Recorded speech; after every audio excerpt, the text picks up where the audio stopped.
Hello student, very important question I am going to solve related with the class 10. Circle का question है जो अभी 2026 में question number 35 my distant set 3 का question आया ना 5 नंबर का। और पूरे इसमें पूरी इंडिया में जो है हाहाकार मचा हुआ है कि क्लास 10 का क्वेश्चन पेपर बहुत डिफिकल्ट आया। माय डिस्टेंट डिफिकल्ट तो होगा ही होगा ना, पूरे साल मेहनत नहीं की तो क्वेश्चन तो डिफिकल्ट हो ही जाएगा।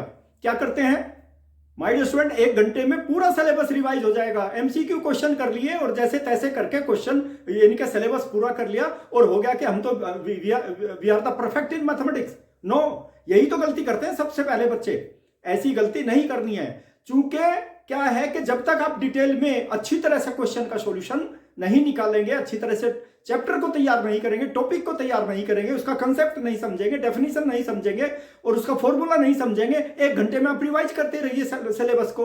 1 घंटे में जो इस तरह का मैनिपुलेशन बच्चों के साथ में किया जाता है ना, that is a very bad thing.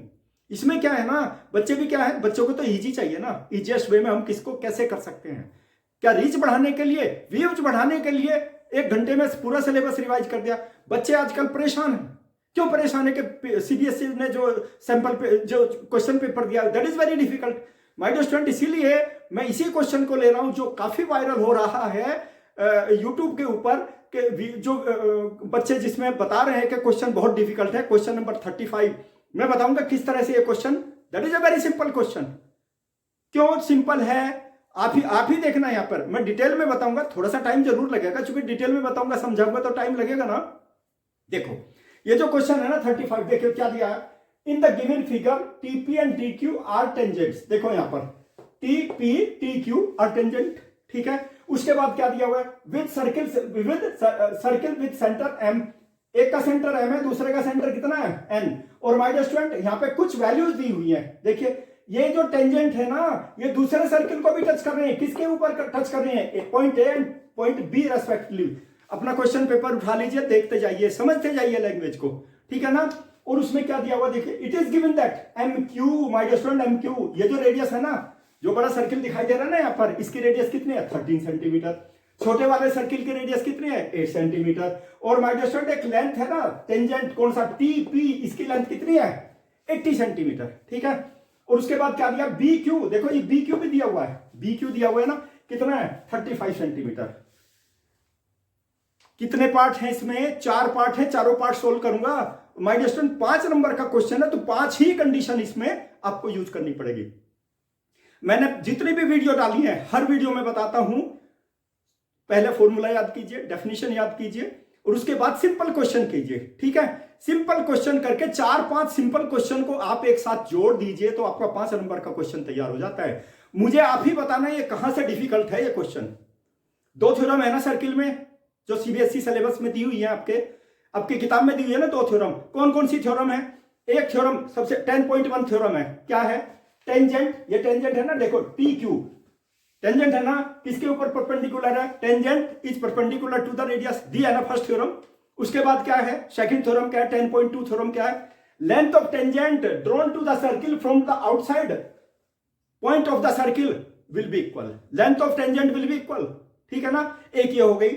तीसरी कंडीशन क्या है, माय डियर स्टूडेंट क्लास 8-9 में आप लोगों ने पढ़ा है ना different types of geometrical figures.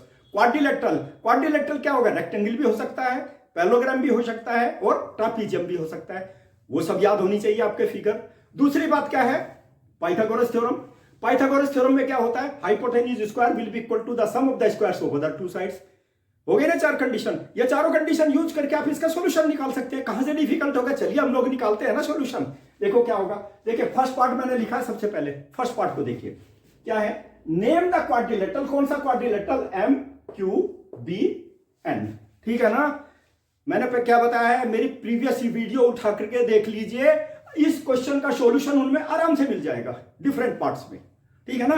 तो हमको ये प्रूव करना है M Q B N, that is a what type of figure, quadrilateral. उसका नाम देना है, लेकिन नाम ऐसे तो नहीं दे सकते, सबसे पहले आप उसको निकालेंगे ना, देखेंगे ना किस तरह की फिगर है। चलिए देखिए इसमें क्या करेंगे, सॉल्यूशन में देखिए यहां पे दिया हुआ है टीपी टी क्यू, देखिए TP and T Q R tangents, ये गिवन चीज है, देख लीजिए आर टेंजेंट्स। दोनों टेंजेंट है, देखो टीपी टीक्यू, ठीक है। इसमें क्या होगा, देखिए मैं यहां पे थ्योरम के अकॉर्डिंग बताऊंगा, as per the statement of the theorem क्या होगा। टेंजेंट, टेंजेंट कौन सी है, T Q, T Q is perpendicular to radius. देख लीजिए यहां पे वैसे क्वेश्चन में भी दिया हुआ है, ये जो सिंबल है ना, ये सब 90 डिग्री का सिंबल है परपेंडिकुलर, ठीक है ना। देखो टी क्यू, टी क्यू क्या हो गया माय स्टूडेंट, टेंजेंट हो गई ना, और रेडियस क्या हो गई, एम क्यू। यहां पे लिख देता हूं रेडियस, जिससे आपकी समझ में आ जाए। देखिए T Q is perpendicular to M Q, okay. Second में देख लीजिए, दूसरे सर्किल के लिए भी देख लीजिए। एंड नेक्स्ट क्या होगा, देखो माय स्टूडेंट टीबी, टीबी भी टेंजेंट है, किसके लिए, सर्किल के लिए। कौन सा सर्किल, जिसका सेंटर एन है। देखो टीबी और T A both are tangent, ठीक है ना। देखो माय स्टूडेंट अब इसमें क्या होगा ना, TB, TB is perpendicular to N B, N B ये भी क्या है, radius. As per the theorem मैंने पहले ही बता दिया, tangent is perpendicular to the radius, ठीक है ना। ये थ्योरम देख लेना, स्टेटमेंट है ये, first theorem, point of contact, ठीक है भाई। अच्छा दोनों चीज हो गई, ये भी 90 डिग्री, ये भी 90 डिग्री परपेंडिकुलर हो गया ना। माय डियर स्टूडेंट एक चीज और याद रखना, आप लोगों ने लोअर सेक्शन में पढ़ा है, if you draw two lines intersected by the transversal, ठीक है ना। My dear student sum of two interior angles on one side of a transversal, यदि 180 डिग्री हो जाता है ना, तो दोनों लाइन पैरेलल हो जाएंगी, ठीक है ना। आप उस तरह से ले लीजिए, नहीं तो देखो दोनों ही परपेंडिकुलर है, देखो ये और ये दोनों परपेंडिकुलर है ना। जब दोनों परपेंडिकुलर है तो क्या हो जाएगा माय डियर स्टूडेंट, देखिए अब फिर लिख देता हूं मैं यहां पर नाउ, देखो मैं यहां पे कर देता हूं M Q and N B are perpendicular,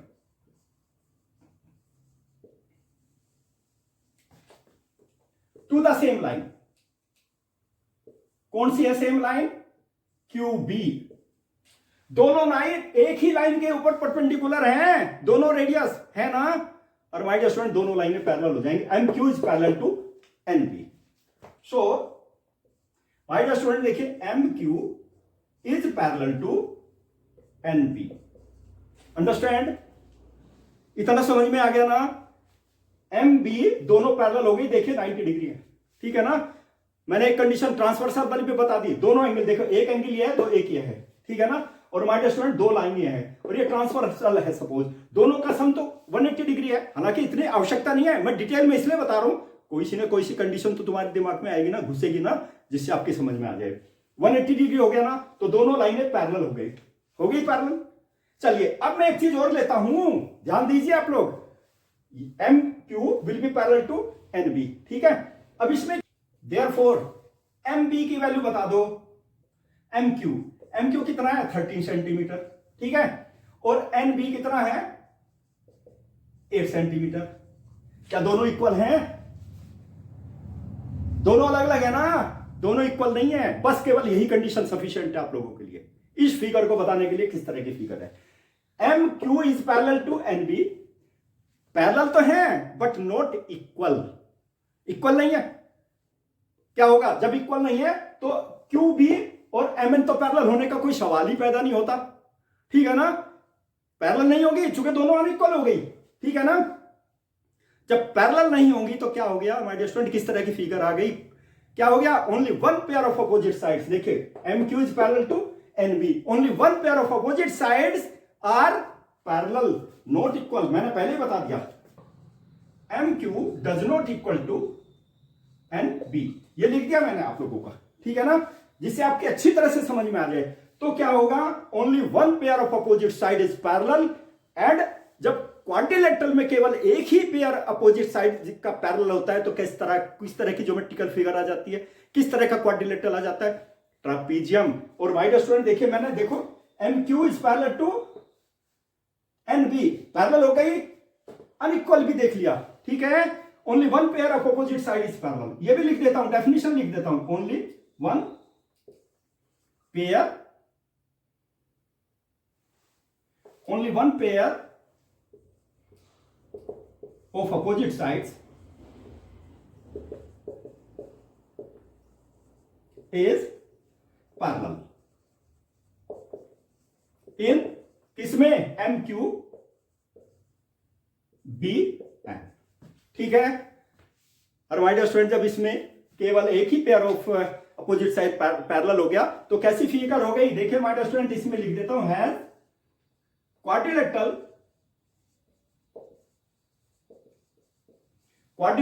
कौन सी quadrilateral? M B M Q B N is a trapezium. एक चीज और याद रखना, क्योंकि इसमें एक पॉइंट और है, ठीक है ना। इससे नेक्स्ट वाले पार्ट में ही आपको प्रूव करना है P A will be parallel to M N. My dear student, जब देखिए मैंने क्या बताया, हमने प्रूव कर दिया M Q B N it is a trapezium. कौन सी लाइन? देखो ये इसके पैरेलल है। जो कंडीशन देखिए इस साइड में होगी वही, दोनों सेंटर को ज्वाइन किया ना, जो नीचे वाली साइड में होगी वही कंडीशन ऊपर की साइड में होगी, ठीक है ना। वो भी क्या होगा? ट्रापीजियम। तो इसमें हम क्या करेंगे? देखिए Q B is not parallel to M N, याद रखना, ठीक है ना। मैं यहीं पर कहीं पर लिख देता हूं।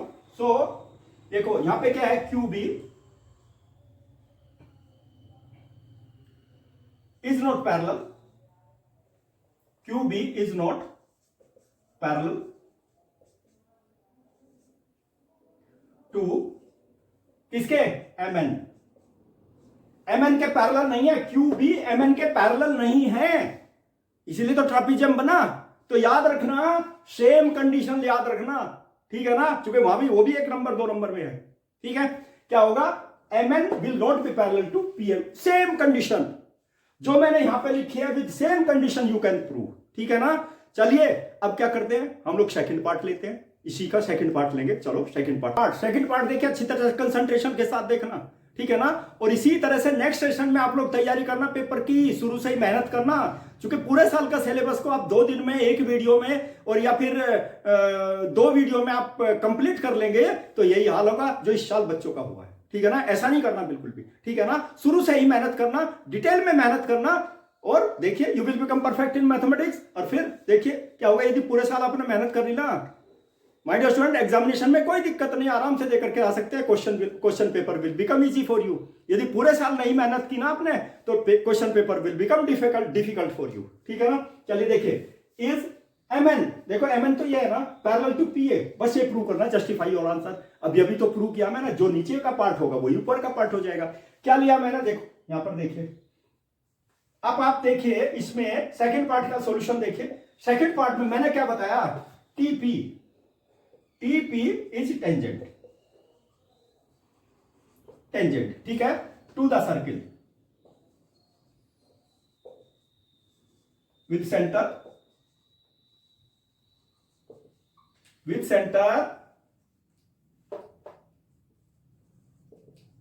एम। हालांकि इसको पूरे को लिखने की आवश्यकता नहीं है, केवल पॉइंट्स आप समझते जाइए, ठीक है ना। देख लीजिए यहां पर ये रेडियस है ना, देखो यहां पर T P is perpendicular to radius क्या है? P M. At the point of contact देखो यहां पर भी पी है और यहां पर पॉइंट ऑफ कॉन्टैक्ट क्यू है, ठीक है ना। देखिए ये हो गया। और my dear student, and similarly देखो T A is perpendicular, radius का है my dear student? A N है, ए एन, दोनों परपेंडिकुलर हो गए, देखिए, ठीक है, ये और ये दोनों परपेंडिकुलर। तो क्या होगा माय डियर स्टूडेंट, जब एक ही लाइन, देखिए टेंजेंट क्या है? पी ए, ये लाइन हो गई ना, इसके ऊपर दोनों परपेंडिकुलर है, देखो पीएम भी है और ये भी है। और मैंने अभी भी बताया था 2 लाइन है, एक लाइन ट्रांसवर्सल लाइन है, और उस ट्रांसवर्सल के एक साइड में इंटीरियर एंगल का सम यदि 180 डिग्री हो जाता है तो लाइन पैरेलल हो जाती है। देखो 180 डिग्री है, आप ये भी कंडीशन अप्लाई कर सकते हैं। और नहीं तो यही सफिशिएंट है ना, दोनों लाइन परपेंडिकुलर है, सेम लाइन के ऊपर दोनों लाइन पैरेलल हो जाएंगी। सो बाय दीज 2 कंडीशन क्या होगा? कौन कौन सी लाइन पैरेलल हो गई? देखिए माय डियर स्टूडेंट, एमपी और पीएम इज पैरेलल टू किसके? माय डियर स्टूडेंट, एएन के पैरेलल हो गई, ठीक है। ये दोनों लाइन पैरेलल हो गई और ये भी क्या हो जाएगा? ट्रापीजियम। देखो फिर वही चीज आती है, ये तो रेडियस यहां पर भी देख लीजिए, एक चीज और देख लीजिए, एम क्यू दिया हुआ है ना, देख लीजिए यहां पर एम क्यू कितना है? 13 centimetre is equal to M P is equal to 13 centimetre, ठीक है ना। और उसके बाद क्या होगा? यहां पे देख लीजिए दूसरा भी दिया हुआ है, एन बी एन बी दिया हुआ है ना, N B is equal to किसके हो जाएगा, ए एन के, एन ए कितना है 8 सेंटीमीटर। क्या ये दोनों इक्वल हैं, ये साइड दोनों इक्वल हो गई, नो भाई ये परपेंडिकुलर तो हो गई, दोनों पैरेलल हो गई, ठीक है ना, इक्वल नहीं है केवल पैरेलल है, याद रखना। कौन सी फिगर आ गई, only one pair of opposite side is parallel, only one pair of opposite sides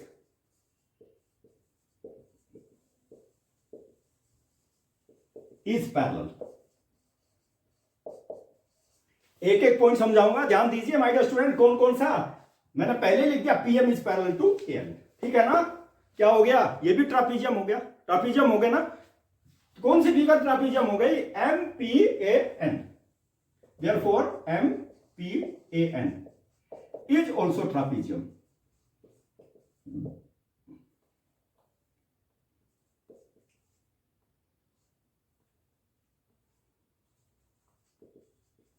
और ट्रापीजियम क्या होता है, only one pair of opposite side is parallel, ठीक है ना माय डियर स्टूडेंट। तो क्या होगा, मैंने देखिए कई कई कंडीशन लगा करके कई कई मेथड से आपको समझा दिया, ठीक है ना। ये दोनों इक्वल भी नहीं है बट पैरेलल, ठीक है ना। तो क्या हो जाएगा माय डियर स्टूडेंट, यहां पे क्या दिया हुआ है देखो, M N is not parallel, hence M N is not parallel parallel to किसके, माय डियर स्टूडेंट देख लीजिए, पीए के पैरेलल ये नहीं है। समझ में आ गया। हालांकि दोनों अलग अलग से बताने की आवश्यकता नहीं, लेकिन फिर भी मैंने दोनों को अलग अलग बताया है, यानी कि MN is not parallel to PA, ठीक है ना। चूंकि ट्रापीजियम है, ट्रापीजियम में केवल एक ही अपोजिट साइड का जो पेयर होता है वही पैरेलल होता है, ठीक है, वो भी मैंने बता दिया। चलिए अब थर्ड पार्ट लेते हैं। थर्ड पार्ट आप भी बताएंगे ना कितना इजी है। जो 10.2 थ्योरम है ना आपकी सर्किल की, उसी के ऊपर डिपेंड है, कुछ भी नहीं करना। Find the length of TB, देखिए टीबी की लेंथ निकालनी है। टीबी की लेंथ क्या है, देखो इसमें मैं यहां पे my dear student you must have to keep in mind, ध्यान दीजिए आप लोग। देखो T Q will be equal to T P, ये देखो T Q will be equal to T P, ये तो गिवन है, दोनों टेंजेंट है, गिवन है ना माय डियर स्टूडेंट। टेंजेंट और टेंजेंट दोनों इक्वल है, दोनों टेंजेंट इक्वल होगी, क्यों, क्या लिख देता हूं मैं यहां पे, length of tangent, length of tangent from external point, external point जो सर्किल के बाहर होता है, ठीक है ना, उसी को external point, from external point T to the circle are equal. Short में लिख लीजिए, length of tangent from the external point of the circle और length of tangent to the circle from the external point are equal, बस ये याद रखना है। तो दोनों की लेंथ इक्वल हो गई और माय डियर स्टूडेंट क्या हो जाएगा, देखो मैं यहीं पर लिख देता हूं, क्या होगा, यहां पे लेंथ ऑफ टेंजेंट देख लीजिए, टीपी दिया हुआ है यहां पे 80 सेंटीमीटर, ठीक है ना। टीपी तो टी क्यू की वैल्यू कितनी हो जाएगी, देखो इसी के स्थान पर लिख देता हूं 80 सेंटीमीटर, ठीक है। टी क्यू तो टी क्यू भी आपकी 80 सेंटीमीटर हो गई ना। नाउ नेक्स्ट, ये तो फर्स्ट केस हो गया आपका, इसी में ही सेकंड पार्ट, इसी का ए पार्ट देखिए, ये सेकंड पार्ट देखिए, हमें किसकी वैल्यू निकालनी है, हमें तो वैल्यू निकालनी है, देखिए इसमें फाइंड द लेंथ टीबी इसकी वैल्यू निकालनी है, ठीक है ना। तो टीबी की वैल्यू क्या हो जाएगी, बस ये देख लो, टीबी देखो, ये टीबी लिखा ना, मैं लिख देता हूं T Q minus my dear student B Q लिख देता हूं, देखिए बी क्यू, ठीक है। टी क्यू तो अभी निकाला ना 80 सेंटीमीटर, बी क्यू देखो यहां पे दिया ना, B Q 35, my dear student कितना हो गया बता दीजिए, 45 सेंटीमीटर आ गई, 45, यानी कि टीबी की वैल्यू आ गई 45। देख लो यहां पर टीबी की वैल्यू कितनी आ गई, 45, यही तो निकालना था। टीबी की वैल्यू कितनी आ गई, 45 आ गई, ठीक है ना। अब हम क्या करेंगे, थर्ड पार्ट देखो, समझ में आ गया ना, केवल लेंथ ऑफ टेंजेंट लिए मैंने, T Q is equal to TB, बस जो गिवन कंडीशन है। मुझे बता दीजिए क्या इसमें डिफिकल्ट है, केवल ये कंडीशन आपको लिखनी थी, कैसे, length of tangent from the external point two the circle will be equal, length of tangent वो याद रखना है, ठीक है ना, बस आपका आंसर निकल गया। चलिए फोर्थ पार्ट लेता हूं, इसी का फोर्थ पार्ट देखिए। पार्ट में देखिए पहले क्वेश्चन तो देख लीजिए क्या है, find the length of MN की लेंथ निकालनी है। और माय डियर स्टूडेंट सारी की सारी चीजें तो गिवन है आपकी। देखो ये तो सिंपल है ना, 90 डिग्री का सिंपल है और ये स्ट्रेट लाइन है, तो इधर वाला भी 90 डिग्री का हो जाएगा ना माय डियर स्टूडेंट। एक चीज हमको निकाल दिया, टेक ए पॉइंट आर और कहां पे देखिए जो कटिंग पॉइंट है ना एम क्यू पर एक पॉइंट ले लिया मैंने आर, ठीक है। देखो ये 90 डिग्री हम प्रूव कर चुके फर्स्ट और सेकंड पार्ट में कर चुके ना, ये भी 90 ये भी 90, तीन एंगल 90 डिग्री है तो फोर्थ एंगल अपने आप 90 डिग्री हो जाएगा, ये याद रखना है, मोस्ट इंपोर्टेंट थिंग, ठीक है ना माय डियर स्टूडेंट। देखिए मैं यहां पे लिख देता हूं एंगल, कौन कौन से एंगल, देखो एम क्यू और बी इज इक्वल टू कौन से angle N B Q is equal to 90 degree, और ऑलरेडी फिगर में दिया हुआ है, फिगर देख लीजिए आप माय डियर स्टूडेंट। एंड क्या है Q R N, angle Q R N किसके इक्वल है 90 डिग्री, तीन एंगल 90 डिग्री हो गए माय डियर स्टूडेंट। मैंने पहले ही बताया है क्वाड्रिलेटरल जो होती है ना उसके सभी इंटीरियर एंगल का सम कितना होता है 360 डिग्री, और तीन एंगल 90 डिग्री हो गए तो फोर्थ एंगल ऑटोमेटिकली इक्वल हो गया ना, फोर्थ एंगल भी माय डियर स्टूडेंट 90 डिग्री हो जाएगा, ठीक है।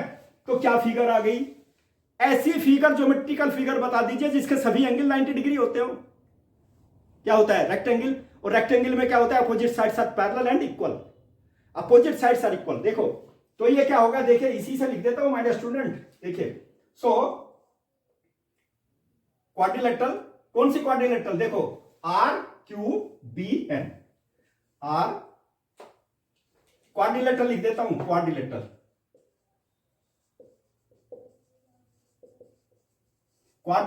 Are Q B N is a rectangle. भाई देखो इतना तो लिखना ही पड़ेगा, रेक्टेंगल हो गया ना। अब रेक्टेंगल में क्या होगा, देखो आर है ना, R N will be equal to Q B, और क्यू बी किसके इक्वल है my dear student, Q B और बी क्यू लिख लीजिए, कोई बात नहीं है, बी क्यू किसके इक्वल है, बी क्यू 35 सेंटीमीटर, ठीक है 35 आ गई, अंडरस्टैंड। इसका मतलब आर एन हमारे पास में आ गई 35। नेक्स्ट एक चीज और देख लीजिए, बस कुछ नहीं करना आप लोगों को, मुझे तो एम आर निकालनी है, एम आर क्या होगा, देखो एम क्यू माइनस, मैंने क्या बताया ये रेक्टेंगल है, और रेक्टेंगल में क्या होगी अपोजिट साइड्स इक्वल हो जाएंगी, यानी कि कौन कौन सी ये इक्वल होगी। एक चीज और इक्वल लिख देता हूं मैं, देखो यहां पे आर क्यू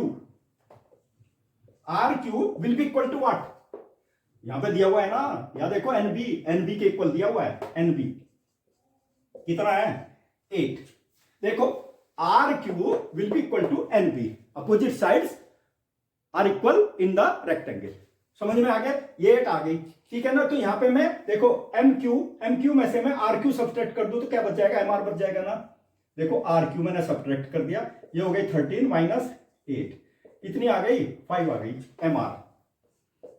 एम आर आ गई आपकी 5, ठीक है। अब देखिए यहां पर हमारे पास आर एन आ गई और क्या आ गई एम आर आ गई, ये तो 5 आ गई, ठीक है, और ये कितनी आ गई माय डियर स्टूडेंट, देखो 35, ये 35 आ गई, ठीक है।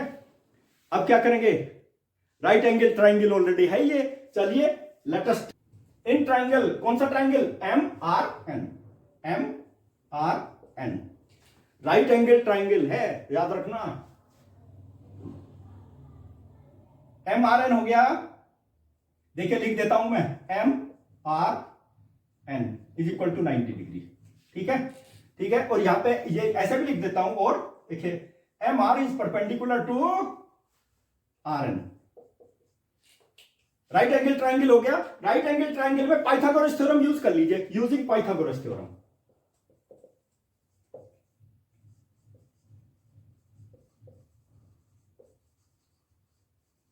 पाइथागोरस थ्योरम क्या होती है my dear student, M N square, यही तो निकालना है मुझे, इसके अंदर यही निकालना है, एम एन की वैल्यू निकालनी है, एम एन स्क्वायर किसके इक्वल हो जाएगा, एम आर स्क्वायर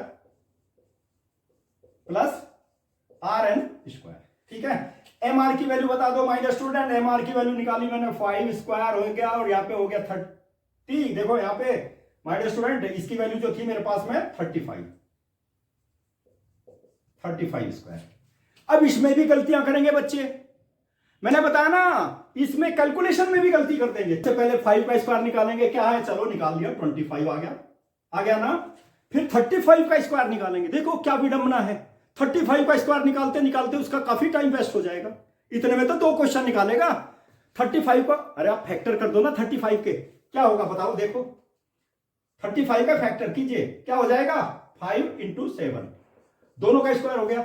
क्लास 8 में आपने कंडीशन पढ़ी है ना, देखो क्या पढ़ी है, mn⁴ तो क्या हो जाता है, ये m² × n² हो जाता है। ये हमेशा याद रखना, ठीक है ना। या ए बी का स्क्वायर कर लीजिए, कोई बात नहीं है। देखो दोनों को मैं अलग अलग कर देता हूं, यहां भी 25 आ गया, और देखो यहां पर भी क्या आएगा, देखो 5² × 7² आ गया ना उससे। देखो 25 + 25 × 49 आ गया मेरा स्टूडेंट, और 25 को बाहर कर दीजिए, 1 + 49 आ गया, और मेरे ख्याल से ये आ गया 25 × 50। बिल्कुल कोई ऐसी कैलकुलेशन बताऊंगा ना, आपको कुछ नहीं करना, डिफिकल्ट नहीं होगा क्वेश्चन, बिल्कुल डिफिकल्ट नहीं होगा। तो इसको भी आप क्या करोगे, देखो इसमें आप लोग ऐसा कीजिए, यहां पे देखो इसके फैक्टराइजेशन कर लीजिए, क्या है ये mn। अब देखो मैंने mn कर दिया, mn² है ना, देखो mn², ठीक है। अब मैंने mn ले लिया और इधर का ले देता हूं स्क्वायर रूट, ठीक है। तो क्या आ गया, 25 × 25 और × 2। देखिए 50 के भी फैक्टराइजेशन कर दिए। ऐसे ही करना, मैंने बताया ना, नहीं तो आपका सारा टाइम चला जाएगा उल्टे सीधी कैलकुलेशन करने में। देखो दोनों पेयर है ना, 25 स्क्वायर का स्क्वायर रूट क्या होता है, 25 आ गया, ठीक है। 25√2 mn की वैल्यू कितनी आ गई, 25√2 सेंटीमीटर आ गई। बताइए मुझे, आप ये बता दो, आप ही बताइए, शुरू से आखिर तक आप वीडियो देखिए, कौन सा पॉइंट इसमें डिफिकल्ट है। सारी की सारी दो अपने थ्योरम यूज करनी है, 10.1 और 10.2, पाइथागोरस थ्योरम यूज करनी है, क्वाड्रिलेटरल की डिफरेंट कंडीशन यूज करनी है। इसमें कहां से डिफिकल्टी आ गई, बिल्कुल डिफिकल्ट नहीं है ये क्वेश्चन। माय डियर स्टूडेंट, जो बच्चे शुरू से लेकर के आखिर तक पूरे साल मेहनत करते हैं ना, प्रैक्टिस करते हैं, practice make a man perfect, ठीक है ना। अब आगे से ध्यान रखना, झांसे में नहीं आना है, क्या कि 1 घंटे में हम पूरा सिलेबस रिवाइज कर देंगे, 2 घंटे में पूरा सिलेबस रिवाइज कर देंगे। माय डियर स्टूडेंट, इसीलिए तो स्टूडेंट का सत्यानाश हुआ है, ठीक है ना। उनका जो है, चूंकि उन्होंने मेहनत ही नहीं की, प्रैक्टिस नहीं की, उन्होंने तैयार नहीं किया, कंसेप्ट याद नहीं किए, कंसेप्ट क्लियर नहीं किया, फॉर्मूला याद नहीं किया, डेफिनेशन नहीं देखी, ठीक है ना। इसलिए ये क्वेश्चन डिफिकल्ट बन गया। मैंने इसीलिए इस क्वेश्चन का सॉल्यूशन निकाला है, क्योंकि मैंने दुनिया भर की वीडियो देखी और सब में बच्चे यही बोल रहे हैं, question paper was very difficult, question number 35 that is a very difficult, or who will solve the question number 35, he will be the intelligent student, genius student, intellectual। अरे सारे के सारे एडजेक्टिव वहीं पर लगा दिए। मुझे मैं फिर आपको बता रहा हूं, तैयारी अच्छी तरह से कीजिए, शुरू से मेहनत करनी शुरू कर दीजिए। जो बच्चे 10th में आए हैं अभी, शुरू से मेहनत करनी शुरू कीजिए और देखिए, लेकिन टाइम पर आप क्या करना है, क्वेश्चन पेपर भी सॉल्व करना है, यूनिट टेस्ट भी में भी अपीयर होना है, ठीक है ना। सारे क्वेश्चन करने हैं, पहले फॉर्मूला याद कीजिए और डेफिनेशन क्लियर कीजिए, कंसेप्ट देखिए, छोटे छोटे क्वेश्चन कीजिए। मैंने बताया ना, 4 क्वेश्चन को मिला करके एक क्वेश्चन बनाया हुआ है, 4 छोटे छोटे क्वेश्चन को मिला करके एक क्वेश्चन बना दिया, 5 नंबर का क्वेश्चन तैयार, ठीक है ना। अब आप क्या है ना, आप जो है ऐसे झांसे में नहीं आना है, और यदि आपको अपना जीवन बनाना है, अपनी लाइफ बनानी है, तो थोड़ी आप मेहनत कीजिए, ठीक है ना। ये मत सोचिए कि केवल एमसीक्यू ही क्वेश्चन आएंगे या बहुत सिंपल क्वेश्चन आ जाएंगे सारे का सारे और आपके 100% मार्क्स आ जाएंगे, 80 में से 80 आ जाएंगे। ऐसे झांसे में मत आइए आप, ठीक है ना। मैं आपको क्लियरली बता रहा हूं। और माय डियर स्टूडेंट, यदि इस तरह के जो सॉल्यूशन है, आपको मेरे विचार, मेरे सॉल्यूशन आप लोगों को अच्छे लगते हैं, तो सब्सक्राइब जरूर करना है चैनल को, और लाइक द वीडियो, अपने फ्रेंड के पास भी शेयर करना, जिससे उनको भी पता चले ना कि हमको क्या करना है, मेहनत करनी है। केवल मोबाइल पर वीडियो देखने से काम नहीं चलने वाला, कंसेप्ट क्लियर करना पड़ेगा, मेहनत करनी पड़ेगी। Okay, best of luck.